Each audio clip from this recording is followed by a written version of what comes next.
Well, hello, everybody. It's me, Jeffrey the Tin Man Taylor, aka the Christmas Stalker, and I welcome you back to the Tin Man's Corner channel. And today I'm finishing off my Mr. Nightmare Marathon for you all. And the last one I picked was another Christmas video of his. And he uploaded this actually last year in 2023. So I'm going to turn the lights off, move the camera up here for you guys, and let's get this reaction on the road and in the bag. All right, here we go.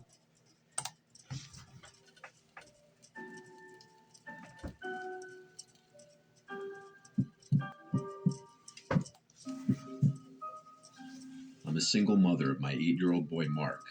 When this happened, he was 5 and I was 27. Okay. I have my own house that was passed down to me from my grandparents. It's in the quiet side of town with a lot of older people, and I still live here with Mark today. It was Christmas time, and I was out with Mark shopping. I was doing my Christmas shopping for my family. Mark and I went to the mall, including a few clothing stores and a hardware store where I bought a gift for my dad. After all the shopping was done, I took Mark to McDonald's to get him some burgers and ice cream. Afterwards, we left the mall through the south exit, and here we bumped into a mall Santa standing outside. He waved at us and said the usual Santa stuff. He then knelt down to get to Mark's level and asked him what he wanted for Christmas. Mark led my hand closer to the Santa, and I allowed it because he seemed like a normal, nice mall Santa. Mark said he wanted a Nintendo Switch, which ironically was what I was planning on buying him for Christmas. Yeah, nothing could go wrong with bumping into a nice guy dressed up like Santa Claus, right? Well, not all mall Santas turn out to who they're supposed to be. This mom needs to be keeping her eye on this dude. Just saying. The Santa laughed and said, "If you're good, maybe you'll get it," while looking up at me and winking. I smiled, and then he stood up and started complimenting me, saying to Mark, "Your mother's a looker, Mark, you know that?" And Mark laughed, even though he didn't know what that meant. I still smiled. Then we had a couple minutes worth of seemingly friendly adult conversation about the holiday mayhem and such. The guy said he worked for the mall. I regrettably mentioned the stress of being a single mom during Christmas is unfathomable, and then I made a joke about needing Santa's help. Then the Santa made what I thought was an innocent joke, saying, "Mark, have you ever heard the song, 'I Saw Mommy Kissing Santa Claus'?" And Mark shook his head yes. Then he leaned in towards me with his cheek, implying he wanted me to kiss his cheek. I was going to give him an innocent little peck on the fake beard, but as I leaned in, he turned his head and tried doing that old trick where he kisses you on the lips instead. Oh, I moved my face away in time. The way he did it was so creepy and aggressive, too. No, he ain't an innocent guy in a Santa suit. He's probably one of those creepy people that want to just hook up with the moms of the children that come visit him, you know? Now get away from him quick. He looked at me and started doing the Santa kind of laugh, but there was nothing jolly about it. I said, "Come on, Mark," and we started walking away. He yelled "Merry Christmas," and that was the last thing I heard him say. As we drove away past the back exit of the mall, I noticed he wasn't there in front of the entrance anymore. I wish I took that into consideration as to what may have happened next. We got home, and after bringing everything inside, I locked the door, and Mark and I started to watch a Christmas movie. Our wholesome time together was then interrupted. My doorbell rang. I wasn't expecting anyone, and it was late for any kind of door-to-door people. I told Mark to keep watching as I went to go answer the door. I said, "Who is it?" through the door, and a man's voice on the other side said, "It's Santa." My heart dropped. I said, "If you're the mall Santa, please go away, or I'm calling the cops." He replied, "You dropped something out of your bag, miss. I'm just looking to return it." I replied, "What did I drop?" He replied, "I don't know, miss. I'm not looking to be nosy, but if you open the door, I can hand it to you." I repeated myself that I wanted him to leave now. I then decided to call the mall management office of the mall to report this. But the man on the phone said they don't officially hire any mall Santas at this mall, and that whoever's dressing as Santa is doing it on their own accord. Uh-oh. With that bit of information, I felt incredibly unsafe. I went back to be with Mark, but my mind was elsewhere now. I felt this sickly, worried feeling in my gut. I made an excuse to get up again after a few minutes. I went to the kitchen, out of earshot of the TV. I raised the blinds to the kitchen window. I couldn't see anything out there, being that the kitchen light was on and it was pitch black outside. He's a stalker, Santa. Called the cops. Man, I hope that mall's got their security cameras rolling because they might need to draw that up for evidence, you know. But I heard a man yelling, "Ho, ho, ho." He was probably out there watching me at that very moment, looking out the window. I had no choice but to call the police and report that I was followed by a man dressed as Santa. There you go. That's what you need to do. Call the police and get them over there quick before he starts running away. I know he won't be laughing ho, ho, ho if he got caught. I told Mark to keep watching the movie, and I spoke to the police outside. They took a report and were on their way. The police having come made me feel just a little better. A few nights later, though, my doorbell rang again, around the same time, if not a little later. Mark was already asleep tonight. I was in the living room watching a show. I turned off the TV and went upstairs to my room, which is connected to Mark's room. The doorbell didn't ring again, but I never went back downstairs that night. It wasn't until the next day when I was leaving the house that I found the note taped to my front door. It was typed out and printed. This is a picture of the note, and it said, "I'll just be blunt. I'm sure you can guess who this is. I didn't mean to scare you the other night. I just had a long shift. And when a pretty lady talks to you after pretending to be Santa for 6 hours, hormones kind of go crazy. You and your son are the cutest things ever, and I'd love to one day be a part of your family. You can't pretend you didn't feel the connection when we spoke the other night. I already know where you live. Now I just need your number. Feel free to shoot me a text whenever, and maybe we can plan something one day. Sorry, I know this may seem creepy or a bit much, but I'm the kind of guy where if I see something I like, I go after it. Anyway, happy holidays if we don't speak soon. Here's my number. Best, Ted." And that guy was being a dum-dum because she could take that to the cops and they can use your number to call you and be like, stop harassing this woman. Yeah, but this guy, I feel like he don't have nothing to lose at this point. He is definitely one sicko. I wanted to crumple this up, but I took a picture of it, called the police again, and gave this to them. Since it had his number on it, the police could work with that. They said I'd be hearing from someone when action was taken. And that following Monday, I got a call from, I assume, a detective telling me that the man would not be contacting me anymore, and if he did, to let him know. I never heard from that creep again. I assume the police threatened to arrest him if there was any further contact. There you go. That's not going to fly with her, buddy. I figured that he was going to get caught one way or another because you had to be stupid enough to put your phone number on the note and telling her what your first name is. And then also he's crazy to even list on there that his hormones went crazy after seeing her. I said, nah, people like that don't need to be out in society. Like I said before in other videos, make Santa Claus creepy and scary to other people because of jerks like this right here.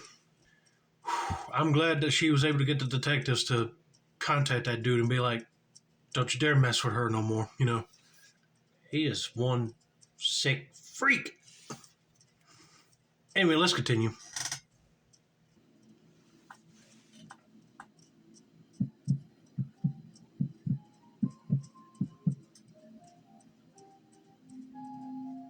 This is a short but scarring story nonetheless from my early childhood.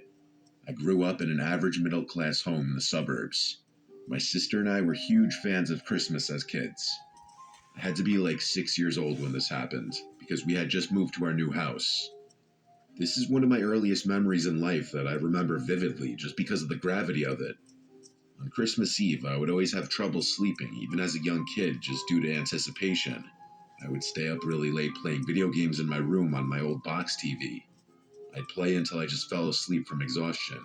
This night in question, I was playing a Star Wars game for the PS1, and when I had to go to the bathroom, I turned the volume down low and quietly snuck out of my room, because I knew my mom would get mad if she heard me sneaking around on Christmas Eve night. I snuck to the upstairs bathroom, and when I was done, I was quietly going back to my room when I heard the sound of the tree rustling around downstairs. My first instinct was to think Santa. I started tiptoeing down the stairs until I got to the bottom. The sound of the rustling pine needles was louder now. I peeked around the bottom wall of the stairway into the living room. There were no lights on, except for someone holding a flashlight. I could see only the person's legs as they were bent over behind the tree. Oh, this ain't Santa, kid.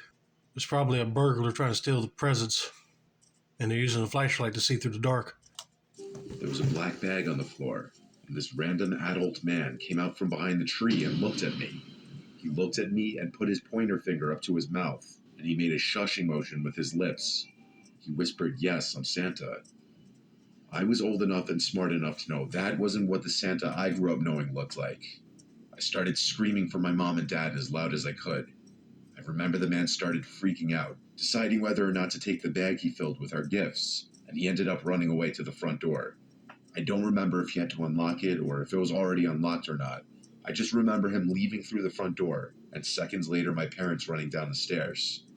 I'm sure I screamed there was a man in here, and them seeing the black bag on the floor filled with our would-have-been stolen gifts proved that. Here's where my memories started getting fuzzy, so I had to ask my parents what happened next. But my dad told me he went outside in his slippers and ran all over the place ready to kill someone. Half the ornaments on the tree were taken off and in the bag. What kind of sick, evil person steals people's sentimental Christmas ornaments?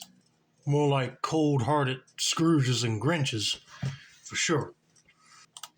According to my dad, the method in which the man broke in was the back door, which it appeared he yanked open with a crowbar due to the chipped wood. A house a few blocks away had also fallen victim to this, and it was on the news. It was most definitely the same guy. I don't remember much from when I was 6, but this is a memory that most of it still sticks in my brain like it was only a few years ago. I would like to mention that I hope that guy got caught. If not, he's going to be paying for it. He'll be burning in hell for doing all this. And also, I would like to point out that he was pointing his finger up at his mouth to tell that boy to shush, and you think he was going to be quiet? No, he's startled, dude. He knows you're not Santa.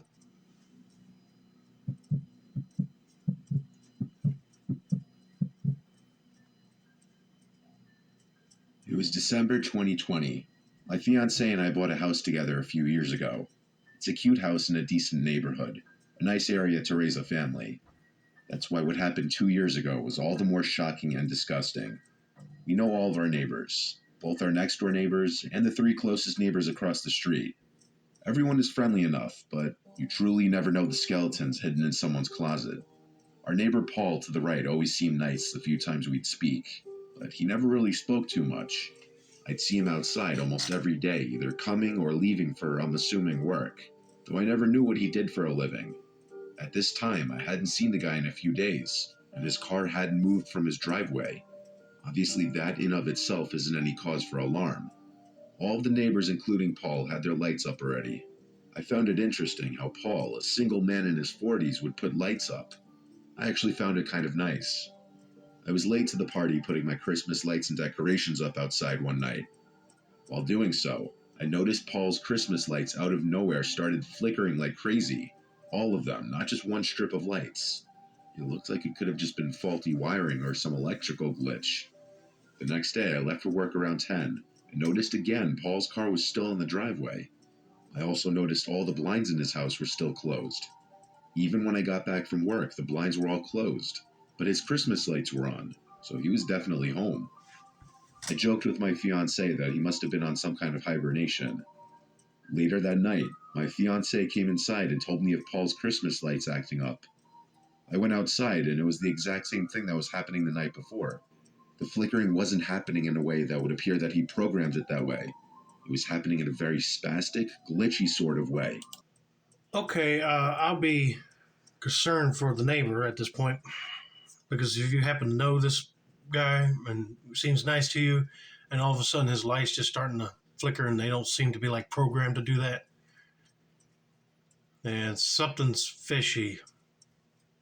And if you haven't seen him in a while, I'll be calling the cops for backup purposes, just to go in the house and be like, Paul, are you there? You know, just to see if he's all right. But I hate to find out what they figure out about this guy. So I figured I'd be nice and go let him know, and also see if he's okay since I hadn't seen him. I knocked on the door, and when there was no answer, I rang. All the blinds were closed, and I couldn't tell if the lights were on or not. When there was no answer, I rang one more time. Finally, the door opened, and Paul greeted me. I let him know about his flickering lights, which I just noticed weren't flickering anymore. I promised him I wasn't making it up. He said he wasn't aware of that and thanked me. I asked if he was all right, as I hadn't seen him in a while. He said he was just feeling under the weather. He was acting a bit off. Then I heard something from inside the house. At first I thought I was imagining it, but it sounded like a child screaming for help. Paul didn't have any kids. I was about to ask him, "Did you hear that?" But on the spot I decided not to. I said goodbye and walked back to my house. And I told my fiancée to call the police right now. I think Paul has a child in his house. Her reaction was literally, "What did you say?" I said, "I think Paul kidnapped a child." So I called the police and said I think I heard a child screaming inside my neighbor's house. My neighbor who doesn't have kids and hasn't been leaving his house the past week or two. I asked to keep who made the call anonymous, though I knew Paul wouldn't be so stupid as to not know it was me who made the call. Sure enough, the police arrived and entered his house on exigency, and when I heard what they found, I was appalled. There was a young boy locked in the basement. He had been locked down there for 4 days. The boy had been kidnapped from a completely different town. As far as the flickering lights, the boy was a genius and somehow found a way from the basement to flicker the Christmas lights as an attempt to call for help and get someone's attention outside. Oh, my lordy. Your neighbor is a child kidnapper.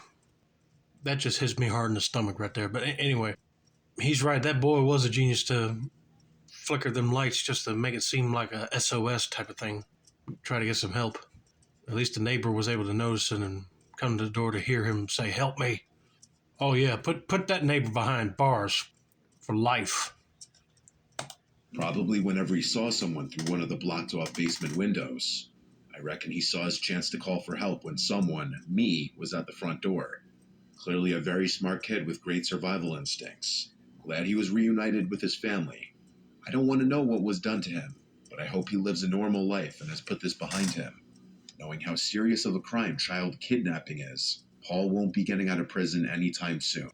Oh, thank God, because he probably got him just to hold him for ransom. You never know. But thank you, neighbor, for saving that boy's life.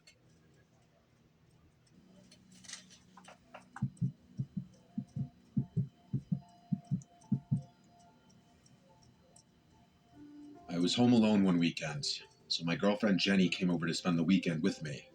It was the middle of December, and Christmas festivities were in full swing.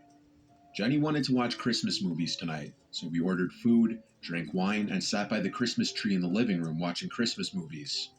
We started with The Polar Express, then we started watching Elf. We ran out of wine, so I decided I'd run to the liquor store down the block to get more. First of all, those are two great Christmas movies to watch. I also recommend The Santa Claus with Tim Allen. It would only take 10 minutes anyway. It was a Saturday night, so they were open later. The usual cashier was working, and I got stuck in a conversation with him like I always do whenever I go there. Mid-conversation with him, I felt my phone vibrating in my pocket. I checked my phone to see it was Jenny. I interrupted the cashier, saying 1 sec, and I picked up. Jenny sounded scared, saying she keeps hearing noises from below the living room. That would mean the crawl space. I told her it's fine, there's nothing down there. She asked me to stay on the phone with her until I got back, so I did. I walked the 5-minute walk back home, and Jenny was still on the couch. She had the movie paused still, saying that she was listening for sounds. When I asked her if she heard any other sounds, she said no. She asked what if there's an animal down there. I told her that's not possible, as there's no openings from anywhere outside. I opened the wine bottle, and we continued to watch the movie. It wasn't long after that we both heard a distinct thud type of sound from below us, from the crawl space. I looked at Jenny, and she looked at me. She was right, there was something down there. I said, oh shit, there might actually be an animal down there. Once again, we paused the movie, and I went to the closet with the attic door inside. I grabbed the flashlight on the ledge and went down into the crawl space. I stayed by the crawl space door and just did a quick scan of the place. There are a million boxes down there, so a small animal could have been hiding anywhere. If I heard noises like that, I would probably think it's an animal too, but I'm betting it's probably a homeless person just broke in and is down there in the bottom of the crawl space, hiding. It smelled like piss in there, which pretty much confirmed that there was something down there. I'm not an exterminator or pest control, so there was nothing I could do about it. I told my parents about it in the family group chat and told my dad he'd have to call pest control tomorrow. Then, as I was climbing back up the stairs, I heard something from across the crawl space. I don't know what it was, but something moved. I got scared that some animal was going to run at me, so I hurried up the stairs and shut the door. There wasn't much else we could do now except just go back to the living room and finish watching the movie. After Elf ended, we went to my room and eventually went to sleep. I woke up in the middle of the night having to pee really badly and with a throbbing headache. I got up and opened my bedroom door and looked down into the dark hallway. At the end of the hallway, I saw a person's silhouette. I almost screamed, but instead I closed the door quietly and locked it. I heard footsteps coming down the hallway, and then the doorknob turned and someone tried opening the door. And then a deep, hoarse-sounding voice on the other side said, "Hello?" That was when Jenny started to scream. She had been woken up by my getting up, and she heard the voice too.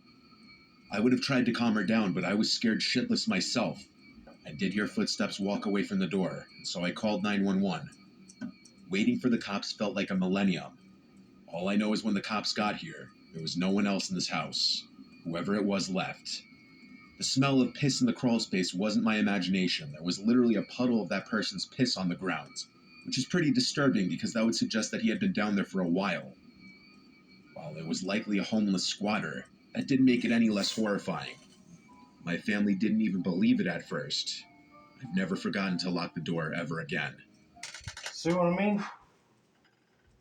I figured it had to be a homeless squatter guy. But if he didn't try to attack the door or anything, he was harmless. He was probably just going to let you know that he was down there for a little while he was leaving. But still, I would figure like homeless people would just go to an abandoned place or something, but not no residents with actual people living in, like owned the place. But I know he probably was trying to find some more. But still, that's just nasty that he even peed in that area. Ugh. But I hope you guys enjoyed this Mr. Nightmare marathon. And this has been another successful installment of the Tin Man's Corner channel. I'm your host, Jeffrey Tin Man Taylor, and I say that's a wrap. And Merry Christmas to you all. And to all, a good fright.